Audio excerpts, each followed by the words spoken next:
تو ایک دن کیا ہوا، میں کہیں کلینک میں گیا، مجھے کچھ نظر ٹیسٹ کوانی تھی، آنکھوں میں کوئی پین ہو رہا تھا، تو وہ بڑے بڑے آئی اسپیشلسٹ تھے وہاں بیٹھے ہوئے، 4-5 ڈاکٹر۔ نظر تو ٹھیک آئی تھی، کچھ کوئی نزلے کی وجہ سے تھا یا واللہ عالم کیا مسئلہ تھا، تو وہ 4 ڈاکٹر بیٹھ کے باتیں کر رہے تھے کہ یار ادھر فلاں جگہ جو ہے کہ ویکینسی ہے، اس میں اتنے 1000 روپے تنخواہ، اور فلاں جگہ اتنے 1000 روپے، فلاں جگہ نا پیسوں کی نا کروڑ لاکھوں ہزاروں کی باتیں ہو رہی تھی۔ میں 15 منٹ بیٹھا تو مسلسل یہی باتیں، یعنی پیسے سے بات شروع اور پیسے پہ ختم۔ تو مجھے یاد ہے مجھے نا، حالانکہ میری عمر اس وقت 21 سال ہوگی یا 20 سال، 21 سال میری ایج تھی، تو مجھے ان پر بڑی حیرانگی ہو رہی تھی، دنیا مسافر خانہ ہے اور ان کی باتیں دیکھو کیا باتیں کر رہے ہیں بیٹھ کے، ہے بھائی بھائی 20-21 سال میں تو اب مجھے خیال ہوتا ہے سب کی یہی باتیں ہوتی ہیں، ابے پیسہ کہاں سے کمائے گا، کتنا کمائے گا، یہی ہوتا ہے نا صبح شام۔ تو مجھے ان پہ حیرانگی ہو رہی تھی، یار اتنے ایجوکیٹڈ پڑھے لکھے ڈاکٹر ہیں، یہ سب اسپیشلسٹ ہیں، کوئی ان کی کوئی میٹنگ ہوگی کیا ہوگا واللہ عالم، آنکھ کی ایک بات بھی نہیں ہو رہی۔ اپنی فیلڈ سے متعلق باتیں کریں نا تو اچھا لگے گا، جو نالج والی باتیں کہ یار آپ کو پتا ہے کہ نئی ریسرچ آئی ہے آنکھ کے بارے میں، یا شیئر کر رہے ہو معلومات، ٹوٹلی باتیں کیا ہو رہی ہیں، وہاں پر چلے جاتے ہیں وہاں اتنی تنخواہ ملے گی، ابے نہیں ادھر چلا جا ادھر اتنی ملے گی، وہ کہہ رہا امریکہ میں چلے جاتے ہیں وہاں اتنی تو مجھے ان پہ حیرانگی ہو رہی تھی، کیونکہ ہم مفتی رشید احمد صاحب رحمہ اللہ سے ہر وقت یہ سنتے تھے، وہ تو اپنے گھر کو 1 مہینے سے کہہ رہے ہیں مسافر خانہ ہے بھائی۔ تو جب سارا دن یہ سنے گا آدمی، تو جو ایک پڑھا لکھا ڈاکٹر جب ہر وقت یہ باتیں کرے گا نا، اس کا 24 مسلسل ان کی یہی باتیں ہو رہی تھی، ادھر اپلائی کرتے ہیں وہاں تنخواہ اتنی ہے، لندن چلے جاتے ہیں وہاں تنخواہ اتنی ہے۔ تو مجھے لگا کہ یار ان لوگوں نے جو آئی اسپیشلسٹ بنے ہیں نا، یہ صرف کس کام کے لیے بنے ہیں؟ پیسہ کمانے کے لیے، اور کوئی مقصد ہی نہیں ہے۔ چلو پیسہ بھی کمانے کے لیے انسان بنتا ہے، لیکن باتیں تو نہ کرے نا بھائی، تو ایک دفعہ بول دیا لندن میں یہ ہے، امریکہ میں یہ ہے، فلاں جگہ اتنے پیسے، ختم، اب کوئی اور بات کرو۔ لیکن مسلسل کیا بات ہو رہی ہے؟ پیسہ پیسہ پیسہ پیسہ، مسلسل کنٹینیو اسی بات کو دہرایا جا رہا ہے۔ تو مجھے اس وقت بڑی حیرانگی ہو رہی تھی۔ اب میں سوچتا ہوں کہ مجھے حیرانگی کیوں ہو رہی تھی؟ اس لیے ہو رہی تھی کہ 24 گھنٹے ہم بات کیا سن رہے تھے؟ دنیا کیا ہے؟ مسافر خانہ، یہ دل لگانے کی جگہ نہیں ہے۔ اب بتاؤ، وہ ڈاکٹروں کو میں بے وقوف لگ رہا تھا اگر میں ان کے پاس بیٹھ کے یہ بات کرتا، ڈاکٹر صاحب دنیا مسافر خانہ ہے، آپ کو ہو کیا گیا؟ ادھر 1 لاکھ مل رہے ہیں، ادھر 2 لاکھ مل رہے ہیں، ادھر 4 لاکھ مل رہے ہیں، تو بس کرو یار، کوئی اور بات کر لو بیٹھ کے، 4 لاکھ مل رہے ہیں تو کیا کر لیں، کوئی اور بات کرو۔ تو وہ مجھے کیا سمجھتے ہیں؟ یہ کون ہے؟ بے وقوف۔ اور مجھے وہ کیا لگ رہے تھے؟ بے وقوف۔ میں ان کو الو سمجھ رہا تھا، اور وہ اس مولوی کو کیا سمجھ رہے تھے؟ اگر میں اپنی دل کی بات ان سے شیئر کر لیتا تو مجھے کیا سمجھتے وہ؟ بے وقوف۔ اگر میں ان سے کہتا وہاں بیٹھ کے کہ بھئی آپ جو کہہ رہے ہو کہ فلاں جگہ آپ جاب کر لیں تو آپ کو 1.5 لاکھ ملیں گے، اس کو 2 لاکھ ملیں گے، تو بس کرو، کوئی اور دنیا مسافر خانہ ہے، اس کو اتنی لفٹ کیوں کرا رہے ہو؟ میں اگر یہ بیچ میں ٹوک دیتا ہوں ان کو تو وہ غصہ کرتے نا، بولتا بھائی مولوی تو اپنی آنکھیں چیک کرا، پتلی گلی سے نکل یہاں سے، پاگلوں والی باتیں نہیں کرو۔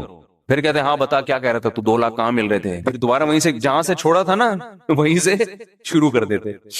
اب آپ بتاؤ بات کس کی صحیح تھی؟ اگر میں ٹوک دیتا ہوں ان کو کہ مسافر خانہ اتنا لفٹ کراؤ جتنی ہے اس کی حیثیت، تو وہ 4 آدمی مل کے مجھے ملامت کرتے، لیکن مجھے غالب گمان یہ ہے، کیونکہ یہ بہت پرانا واقعہ ہے، 20-25 سال ہو گئے، مجھے لگتا ہے ان میں سے 3 کا کم از کم انا للہ ہو چکا ہوگا اب تک، کیونکہ وہ ایجڈ تھے تھوڑے، 3 کا نہیں تو کم از کم 2 کا تو ہو ہی چکا ہوگا انا للہ۔ شتر مرغ کے بچے جب آپ پالتے ہیں نا تو 50% زندہ رہتے ہیں، 50% اس میں مر جاتے ہیں، ٹھیک ہے نا، جنرل نالج۔ تو اسی طرح جب آپ کی ایج 50 سال کے کسی بندے سے آپ ملتے ہیں تو آپ 20 سال کے بعد یہ پیشگوئی کر سکتے ہیں پاکستان میں کہ جتنا شتر مرغ کے بچوں میں مرنے کا ریشو ہے نا، 50 سال کے آدمی کا 20 سال بعد ان میں بھی کم سے کم 50% ریشو، یعنی آج جو 50 سال کا ہے ان میں 10 آدمی اگر 50-50 کے نظر آئیں تو آپ پیشگوئی کر سکتے ہیں کہ آج سے 20 سال کے بعد آپ میں سے 5 آدمی انا للہ ہو چکا ہوگا نا، 70 تک کراس کرنے والے بمشکل 50% ہوں گے، بمشکل۔ بہت بڑی بات کہہ دی میں نے، یعنی ورنہ تو امید ہے کہ سبھی مر چکے ہوں گے، لیکن وہ ڈر جائیں گے وہ کئی نہ مر جائیں کہیں۔ حقیقت ہے جو آج 50 سال کا ہے نا، اگر 10 آدمی آج 50 سال کے ہیں تو 20 سال کے بعد ان میں سے 5 کا انا للہ، کم سے کم 5 کا انا للہ ہو چکا ہوگا، بمشکل 5 بچیں گے جو اگلے سال پھر یعنی 1 آدھ سال کے بعد وہ بھی چلے جائیں گے دنیا سے. کیونکہ پاکستان میں زیادہ تر لوگ 70 سے پہلے مر جاتے ہیں. ان میں ڈاکٹر بھی ہیں، حکیم بھی ہیں، انجینئر بھی ہیں، سائنسدان بھی ہیں، سب 70 کو کراس کرنے والے لوگوں کا ریشو بہت کم ہے. اب آپ بتاؤ وہ جو باتیں کر رہے تھے 1.5 لاکھ 2 لاکھ 3 لاکھ، میں یہ جب یہ واقعہ آپ کے سامنے سنا رہا ہوں تو ان 4 میں 2 کیا ہو چکے، قبر میں لیٹے ہوئے. اب ان کو اللہ زندگی دے، آپس میں ذرا گپ شپ لگاؤ، وہ بات کریں یار ہم اس دن کہہ رہے تھے 2 لاکھ 3 لاکھ 4 لاکھ، ہم نے تھوڑی سی زندگی کے پیچھے کیا، ہمیں پتا ہوتا اتنی جلدی قبر میں آنا ہے تو چلو 2 لاکھ والا بھی ٹھیک تھا، 4 لاکھ والا بھی ٹھیک تھا. روٹی تو سبھی کو مل گئی، کیا خیال ہے، کھانا سبھی کو مل گیا، 2 لاکھ والے کو بھی مل گیا، 4 لاکھ والے کو مل گیا، تو کیا اتنا بڑا مسئلہ نہیں تھا یہ جتنا بڑا ہم نے اس کو بنا لیا تھا. اور 2 لاکھ والا جب 4 لاکھ والا ہوتا ہے نا، اس کی تنخواہ جب ڈبل ہوتی ہے تو ایج اتنی ہو چکی ہوتی ہے کہ وہ 4 لاکھ سے وہ چیزیں خرید کے کھا ہی نہیں سکتا جو جوانی میں 50,000 سے کھا سکتا تھا. یعنی جب پیسہ آتا ہے نا، انسان کی ایج بھی اکثر بڑھ چکی ہوتی ہے، اس میں پیسہ آنے سے وہ مزے نہیں آتے جو کم عمری میں پیسے کے مزے ہیں. وجہ اس کی ہے کہ نہ پیٹ بھر کے کھا سکتا ہے، ساری جسم کی جو لذتیں ہیں وہ تو آپ کی باڈی سے ان کا تعلق ہے نا. جیسے جیسے ایج بڑھے گی تو دنیا کی لذتیں آٹومیٹیکلی کم ہونا شروع. تو یہ جو دنیا کی اللہ نے لذتیں رکھی ہیں یہ تو غریب آدمی کو بھی بھرپور طریقے سے ملتی ہیں. جو بیسک لذتیں ہیں جس میں انسان بہت لذت محسوس کرتا ہے، بھوک کے وقت کھانا، یہ بہترین لذت ہے نا. تو شدید بھوک ایک دفعہ آپ کو لگ جائے، پھر آپ کی تنخواہ 5,000 ہو، 10,000 ہو، 15,000 ہو، شدید بھوک کے بعد آپ کو دال روٹی میں اللہ وہ لذت دے گا جو 18 لاکھ 20 لاکھ کمانے والا وہ مرغوں میں اور بریانی میں اس کو وہ لذت نہیں آئے گی، اس نے اتنی بھوک لگنے ہی دی اپنے آپ کو. تو یہ لذتیں تو شدید نیند جب آ رہی ہو تو فٹ پاتھ پہ سونے کا مزہ اور گدے پہ سونے کا مزہ برابر ہو جاتا ہے. تو اس لیے میں یہ عرض کر رہا ہوں، چونکہ ہم سارا دن لوگوں سے ملتے ہیں اور مختلف فیلڈ کے لوگوں سے، یونیورسٹیوں میں پروفیسروں سے، ہمارے یونیورسٹی کے جو لوگ ہیں ان کو پروفیسر پڑھا رہے ہوتے ہیں، پروفیسر کوئی سائنٹسٹ ہوتا ہے وہ سائنس کی چیزیں پڑھا رہا ہوتا ہے، وہ اس کے ٹاپک میں قبر اور آخرت نہیں ہوتی. تو اس کا نتیجہ کیا نکلتا ہے، آہستہ آہستہ آہستہ جب ایک دن ایک بات سنے گا، 2 دن سنے گا، 3 دن، 10 سال 15 سال 20 سال 30 سال ایک جیسے ٹاپک سن کے، اور جن کا سب کا تعلق دنیا سے ہے، تو دنیا ہی اس کے دماغ میں ٹھسے گی کہ نہیں ٹھسے گی. اس لیے پھر اس کو یہ باتیں ہیں کہ موت کے بعد حساب ہے، ہم آئے آخرت کے لیے، یہ باتیں عجیب سی لگتی ہیں اس کو. تو جو باتیں بار بار سنتا ہے نا اس سے متاثر ہوتا ہے. میں یہ بات بتا رہا تھا، وہ اکثر میں اس پہ ایک چٹکلا بھی سناتا ہوں. ایک گاؤں میں ایک بندہ تھا، اس کو کسی نے جا کے کہا کہ تو یہاں بیٹھ کے کیا کر رہا ہے، تجھے پتا نہیں ہے تیری بیوی بیوہ ہو گئی ہے، تو گھر جا. اس نے کہا کمبخت میں زندہ ہوں تو میری بیوی بیوہ کیسے ہو گئی، میری بیوی بیوہ کیسے ہو گئی. وہ چلا گیا بندہ. اتنے میں دوسرا بندہ آیا، کہنے لگا یار تو یہاں گاؤں میں بیٹھا ہوا کنواں کھود رہا ہے، نہر بنا رہا ہے، تجھے پتہ ہی نہیں کمبخت ادھر تیری بیوی کیا ہو گئی ہے، بیوہ. اس کو پھر غصہ آیا، تھوڑا کم غصہ آیا، پہلے تو بہت آیا تھا، تھوڑا کم آیا. یار میں جب زندہ ہوں تو میری بیوی بیوہ کیسے ہو گئی ہے بھائی. پھر تھوڑی دیر میں تیسرا آدمی آیا، ابے تو یہاں بڑے آرام سے خربوزے کھا رہا ہے بیٹھ کے، کمبخت تیرے گھر میں ماتم مچا ہوا ہے. کہہ رہے کیوں ماتم ہو گیا، کہہ رہے تیری بیوی بیوہ ہو گئی ہے. اب ہر تھوڑی دیر میں ایک بندہ آ کے نا، بحریہ ٹاؤن، ناظم آباد، پیسہ، 2 کروڑ تنخواہ، 1 کروڑ بزنس، سب کو پتا ہے کہ ابے ہم روزانہ جنازے پڑھ رہے ہیں، روزانہ لاشیں اٹھ رہی ہیں، قبرستان بڑی سپیڈ کے ساتھ بھرتے چلے جا رہے ہیں. کراچی کے قبرستانوں میں، اتنے بڑے بڑے قبرستانوں میں قبر میں بندہ رکھنے کی جگہ نہیں ہے. بحریہ ٹاؤن جتنی سپیڈ سے آباد ہو رہا ہے نا، قبرستانوں کے آباد ہونے کا ریشو اس سے 10 گنا زیادہ ہے. یقین نہ آئے نا، آپ کیا کرو، ایک اپارٹمنٹ بناؤ جس میں 200 گھر ہوں، بناؤ. آپ کسی بلڈر سے، یہ پیسہ نہیں ہے بلڈر سے بول بنا بھائی، تو 200 گھر نہیں، 1000 گھروں کی جگہ اس کے اندر، 1000 گھروں، 1000 فلیٹ ہوں، اور اس میں بولو کہ لوگ کتنے عرصے میں آباد ہوتا ہے. ان 1000 فلیٹوں کے آباد ہونے میں ٹھیک ٹھاک ٹائم لگے گا ان میں پبلک. لیکن ایک جگہ خریدو، اس میں 10,000 قبروں کی جگہ بناؤ آپ. ٹھک کر کے سارے قبریں بھر جائیں گی اس میں. سمجھ میں نہیں آ رہی میرا خیال ہے بات؟ ساری قبریں اس میں ٹھا کر کے بھریں گی, فوراً قبرستان چھوٹا پڑ جائے گا. لیکن شیطان نے ایسی پٹی پڑائی ہوئی ہے, شیطان کہہ رہے ہیں یہ جو قبرستان میں لوگ جا رہے ہیں نا, ٹھا ٹھا کر کے ساری قبریں بھر رہی ہیں, پھر ایک قبر میں دوسرا مردہ, پھر تیسرا مردہ, اس کی ہڈیاں سائڈ پہ لگا کے وہیں دفنا دیتا ہے گورکن. تو یہ لوگوں کی قبریں بن رہی ہیں. میرا شمار بحریہ ٹاؤن کے فلیٹوں میں ہوگا, میرا شمار قبرستان کی قبر میں میری بکنگ بولو نہیں ہے. میری بکنگ کا قبر سے کیا تعلق یار؟ میں نے پیسے بحریہ ٹاؤن کے دیے ہیں, میں نے پیسے فلیٹ کی بکنگ کے دیے ہیں, میں نے قبر کی بکنگ تھوڑی کرائی ہے. تو میں جاؤں گا کہاں؟ جہاں کی بکنگ کرائی ہے. بکنگ میں نے ناظم آباد کی کرائی ہے, ٹھیک ہے نا. تو جس کی بکنگ کرا رہا ہے, جس پہ پیسے خرچ کر رہا ہے, جس کی باتیں کر رہا ہے, دماغ میں وہی خناس بھر گیا اس کے. یہ نہیں پتا کہ وہاں کا فلیٹ تجھے کمبخت ملے نہ ملے, تو ادھر لازمی قبروں میں قبریں تو بھریں گی, زیادہ اسپیڈ سے بھریں گی. تو اب سارا دن یہ باتیں سن سن کے کر کے کھوپڑی کیا ہو گئی ہے, انسانوں کی خراب ہو گئی ہے. اللہ الحم سے لے کے والناس تک ایک ہی بات کرتا ہے, صرف ایک اللہ ہی ہے جو آخرت کی باتیں کرتا ہے, کیونکہ اس کو پتا ہے کہ ایک سور پھونکا جائے گا, سب برباد. ایک قیامت تو تم پہ اس وقت آتی ہے جب تم مرتے ہو, اور ایک قیامت اس کائنات پہ آئے گی جب یہ پوری کائنات کو میں تباہ و برباد کر دوں گا.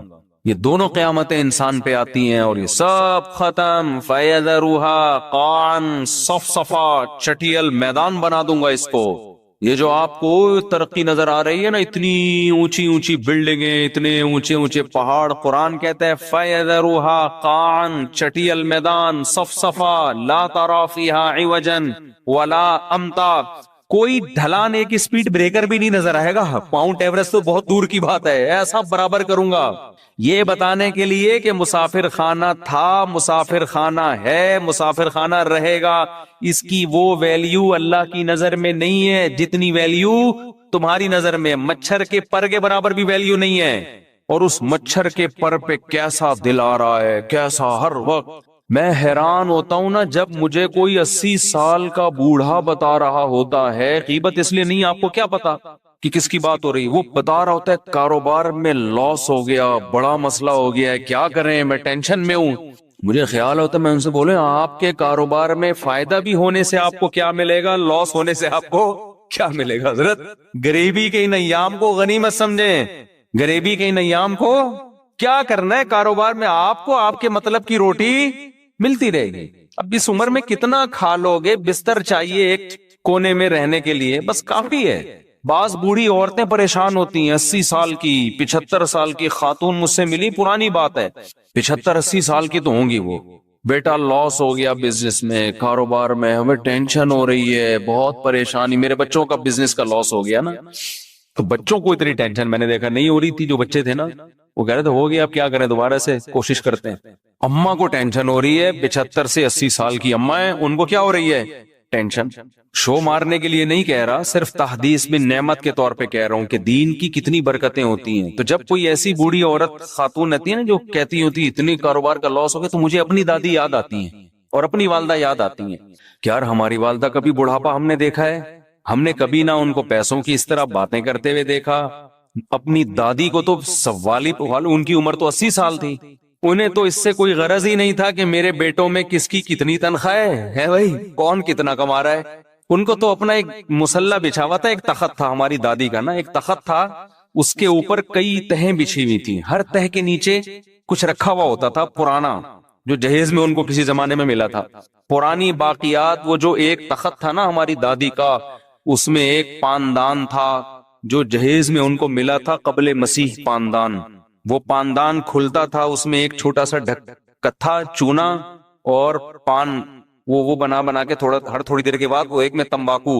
ان کو اس کی فکر تھی بھائی یہ چونا پورا ہے کہ نہیں ہے, کتھا ختم تو نہیں ہو گیا, باڑ میں جائے اس کی کتنی تنخواہ, اس کا کیا بزنس, پوچھتی بھی نہیں تھی, ان کو دلچسپی نہیں تھی. وجہ کیا ہے, دنیا جو زندگی انہوں نے گزاری وہ دولت کی باتوں میں نہیں, ہر وقت ہاتھ میں تسبیح, شوال کے 6 روزے, ایام 20 کے روزے, نفلی روزے, تلاوت قرآن, کیا پرواہ کہ کون کتنا کما رہا ہے. ان کو یہ تھا کہ بھئی میرے بچے جتنا بھی کما رہے ہیں پوتے, میرے خرچے الحمدللہ وہ پورے کر رہے ہیں. تو میرا کیا خرچہ ہے بھائی, مجھے ایک جگہ چاہیے, ٹھکانہ چاہیے, مجھے یہ کمرہ ملا ہوا ہے, یہ تخت ملا ہوا ہے, یہ مصلی ہے, یہ اللہ اور یہ میں، ٹھیک ہے نا.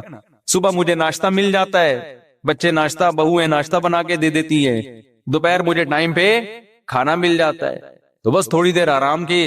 اور ایک ڈرامہ دیکھنے کا اللہ معاف فرمائے ان کو بہت شوق تھا. ہم دادی سے کہتے تھے اتنے اچھے اعمال ہیں اس میں سے ڈرامہ تو نکالو. وہ پڑوسیوں کے ہاں جاتی تھی پرانے زمانے کے ڈرامے دیکھنے کے لیے. بس یہ انٹرٹینمنٹ کی ایک چیز تھی ان کے پاس، ٹھیک ہے نا، اللہ مغفرت فرمائے. دیکھنا نہیں چاہیے تھا لیکن یہ تھا.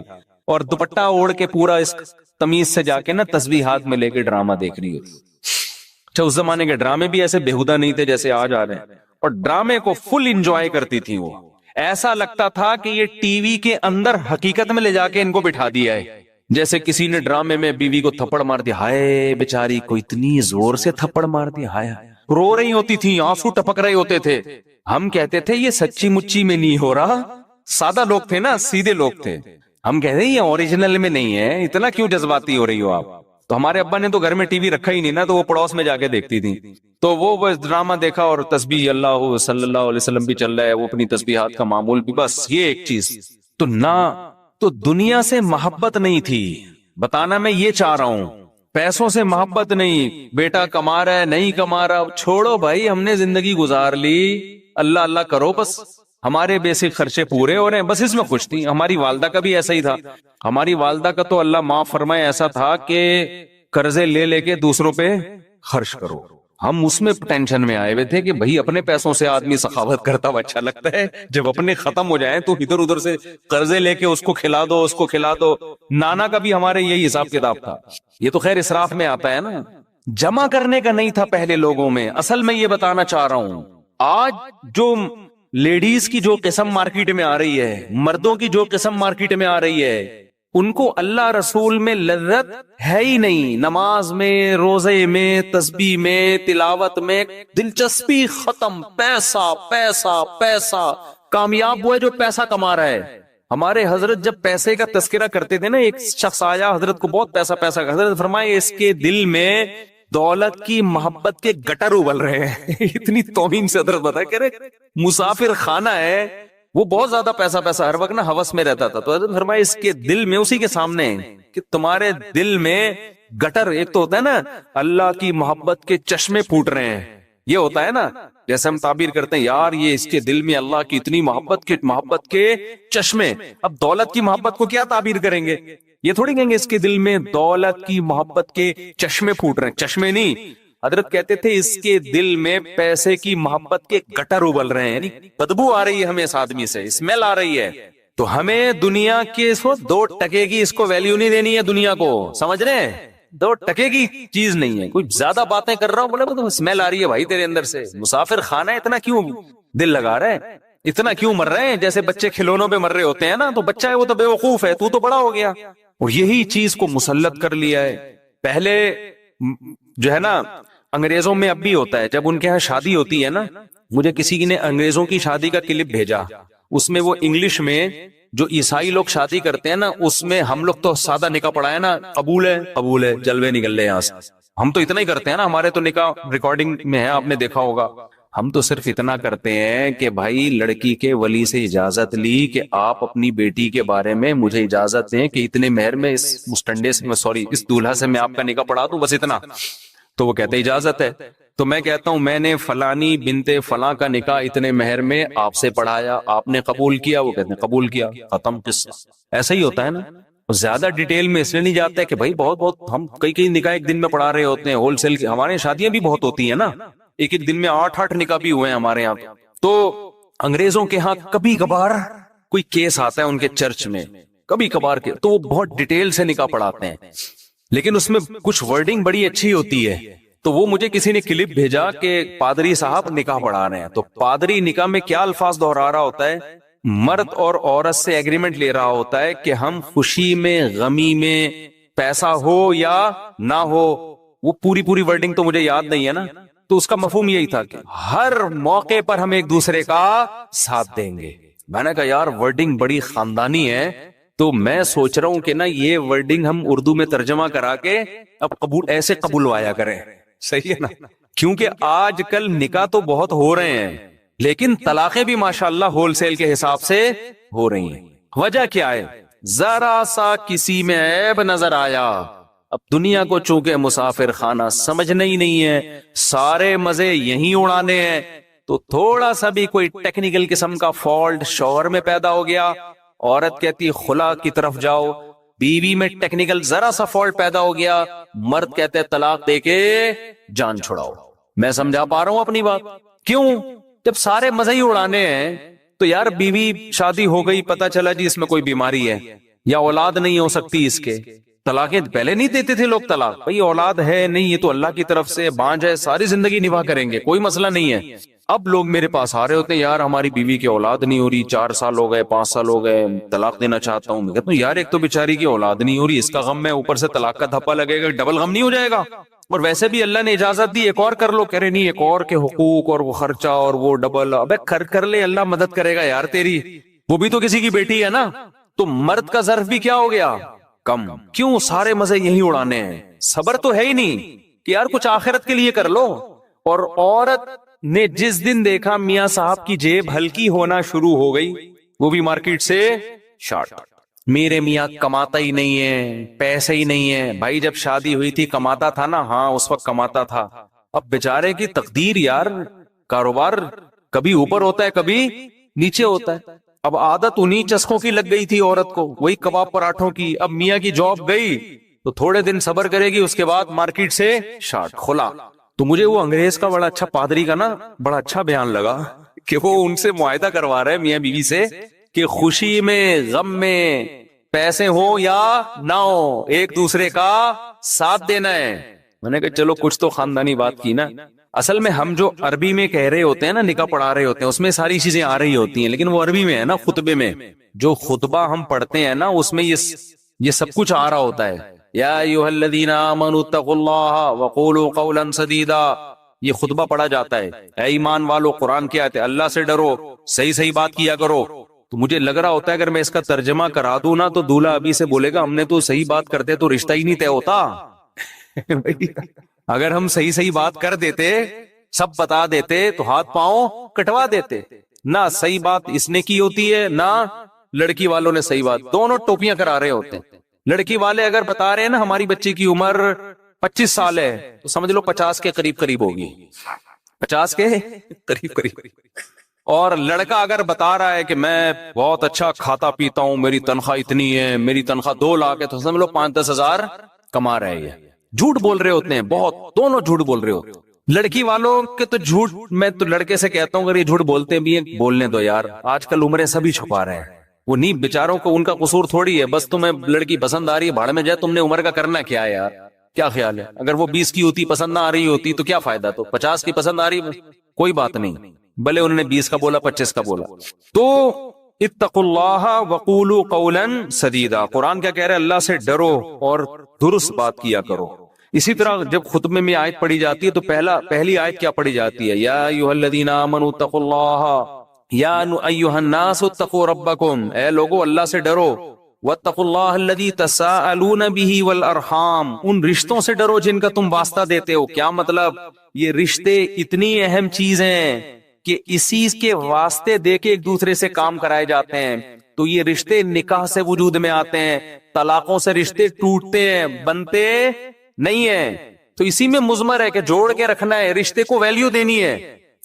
تو یہ ساری کی ساری چیزیں کھوپڑی میں اس وقت سمجھ میں آتی ہیں جب انسان دنیا کو مسافر خانہ سمجھنا شروع کر دے۔ پھر اگر بیوی میں کوئی عیب ہوگا برداشت کرے گا، یار کوئی بات نہیں، آخرت میں ذخیرہ تو ہے نا، جتنا برداشت کروں گا آخرت میں ثواب ملے گا۔ مرد میں اگر کوئی عیب ہے، عورت کہتی ہے کوئی بات نہیں بھائی، اللہ کو نباہ کرنے والی عورت پسند ہے، طلاقیں لینے والی عورت اللہ کو پسند نہیں ہے، نباہ کرو۔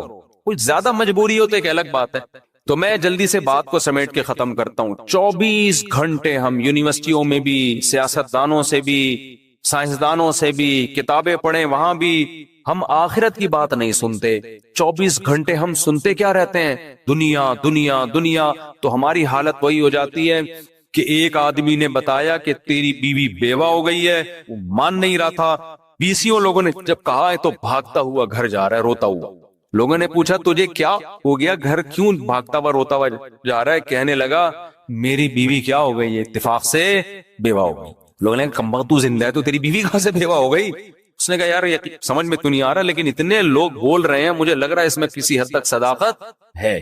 تو ہمیں پتہ ہے جب ہم عقل استعمال کرتے ہیں نا تو اتنے جنازے, اتنی قبریں دیکھ کے ہمیں بھی یقین ہو جاتا ہے یار تھوڑے دن میں ہمارا بھی انا للہ ہو جائے.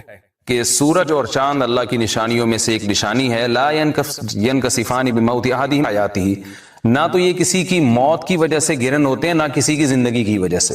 بل یخوف اللہ بہما عبادہ, اللہ ان کے ذریعے اپنے بندوں کو ڈراتے ہیں. یہ بخاری مسلم کی حدیث ہے, اپنے بندوں کو خوف زدہ کرتے ہیں. تو یہ اللہ کی نشانیاں ہیں, اور آپ صلی اللہ علیہ وسلم نے اس موقع پر نماز کا حکم دیا, اللہ کے سامنے عاجزی اور انکساری کا حکم دیا.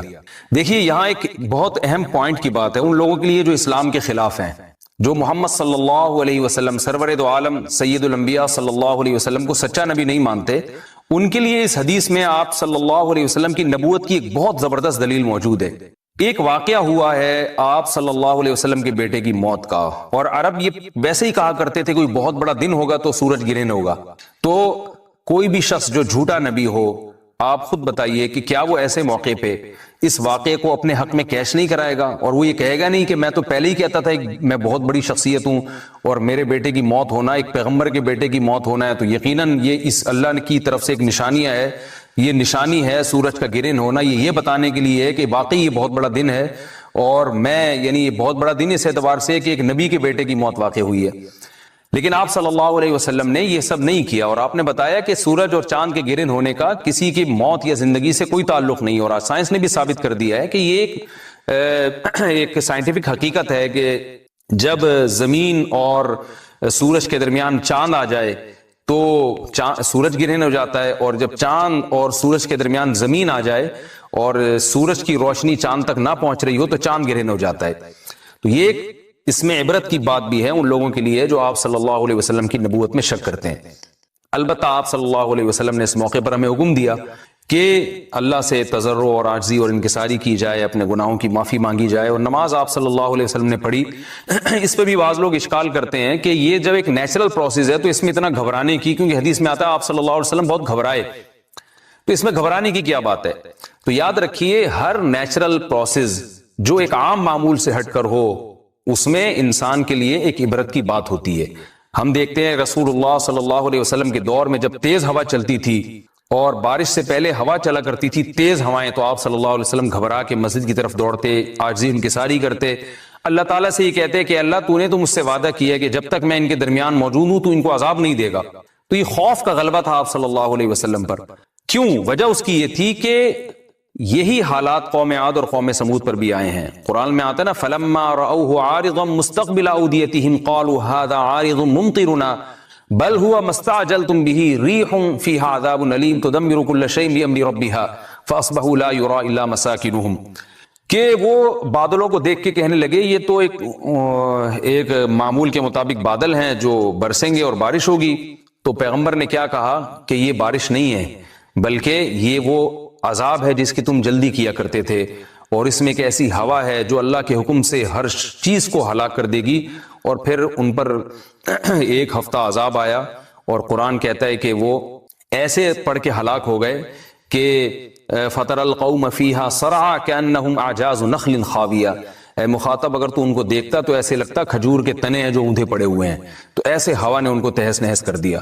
تو یہ عام معمول سے ہٹ کے جب بھی اس کائنات میں کوئی تغیر آتا ہے تو اللہ کی نشانیوں میں سے ایک سائنٹیفک حقیقت بھی ہے, اس کی ایک لاجک بھی ہے, لیکن اس کے ساتھ ساتھ اللہ کی نشانیوں میں سے ایک نشانی بھی ہے, اور ایسی نشانی ہے جس سے ہمیں ڈرنا چاہیے کہ اللہ تعالیٰ کو اختیار ہے وہ جب چاہے سورج کی روشنی چھین لے, چاہے کسی بھی طرح سے چھینے. اور یہ بھی ایک سائنٹیفک حقیقت ہے جو آپ صلی اللہ علیہ وسلم کی نبوت پر جس نے ایک مہر لگا دی ہے کہ سورج اور چاند کا گرہن ہونا اگرچہ اس کی ایک لاجک ہے کہ چاند سورج کے سامنے آ جائے تو سورج گرہن ہو جاتا ہے, لیکن اس بارے میں جو ہماری تحقیق ہے, جو سائنسدان کہتے ہیں کہ یہ وقت اس یعنی خطرے کا وقت ہوتا ہے.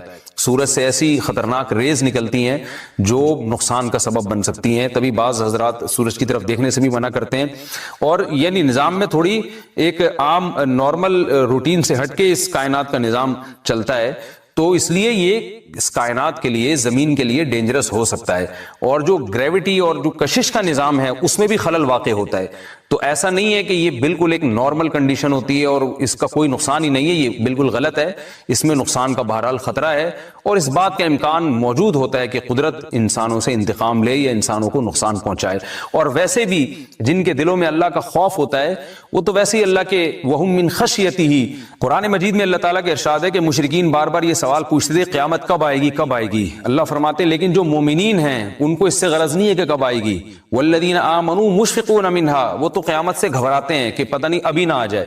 تو جس کے دل میں اللہ کا خوف ہوتا ہے اس کے زندگی گزارنے کا طریقہ کچھ اور ہوتا ہے، وہ بات بات پہ اللہ سے ڈرتا ہے، اس کو اللہ سے ڈرنے کا بہانہ چاہیے، اس کو توبہ کا بہانہ چاہیے۔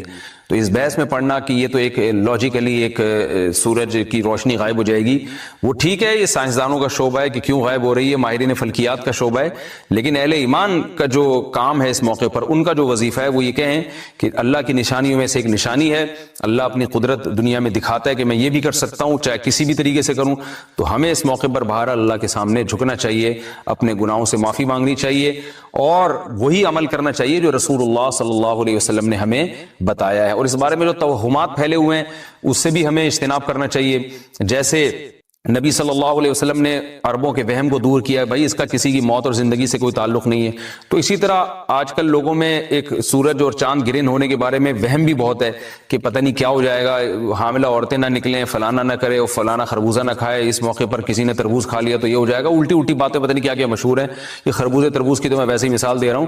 تو کوئی بھی چیز جب کہنی ہو تو پوری طرح سے اس کی ریسرچ کریں۔ مجھے نہیں پتا حاملہ عورت کو فائدہ ہوتا ہے نقصان ہوتا ہے سورج گرہن ہونے سے، لیکن اگر نقصان بھی ہوتا ہے تو اس کی کوئی مستند دلیل ہونی چاہیے آپ کے پاس، ایسے ہی سنی سنائی باتیں آگے نقل نہ کریں۔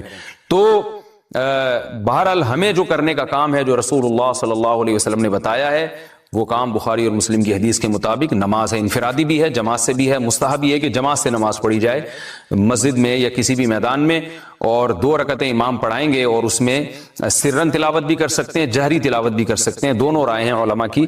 آج کل جہری کو اس لیے ترجیح دی جاتی ہے کہ صلاۃ کسوف میں جو رسول اللہ صلی اللہ علیہ وسلم کی سنت ہے وہ لمبی نماز ہے، تو لمبی نماز پڑھیں گے تو اگر آپ آہستہ آواز سے پڑھیں گے تو لوگوں کو تھکاوٹ کا احساس زیادہ ہوتا ہے، جہری پڑھیں گے تو تھکاوٹ کا احساس کم ہوتا ہے، تو اس لیے دونوں قولوں پہ فتویٰ دیا جاتا ہے، وہ ایک قول راجح ہے اور ایک میں آسانی ہے، تو آسانی اس قول میں ہے کہ جہری تلاوت کی جائے، اس میں لوگوں کو نماز میں کھڑا رہنا آسان ہوتا ہے، تو لمبی سے لمبی نماز پڑھی جائے، اس میں 2 رکعتیں پڑھی جائیں اور خوب طول دیا جائے اس کو، اور اتنا طول دینا کہ لوگوں کا خطرہ ہو کہ نمازی چھوڑ کے بھاگ جائیں گے، یہ بہرحال درست نہیں ہے، کیونکہ آپ صلی اللہ علیہ وسلم نے امام کو مقتدیوں کی رعایت کا حکم دیا ہے۔ اور کوئی جماعت سے نماز میں شریک نہیں ہو سکتا تو گھر میں نماز پڑھیں، انفرادی نماز پڑھیں، نماز نہیں پڑھ سکتے تو توبہ استغفار کریں۔ بہرحال یہ وقت جو ہے توبہ استغفار کا ہے، اپنے گناہوں سے معافی مانگنے کا ہے۔ اللہ تعالی ہم سب کو عمل کی توفیق عطا فرمائے۔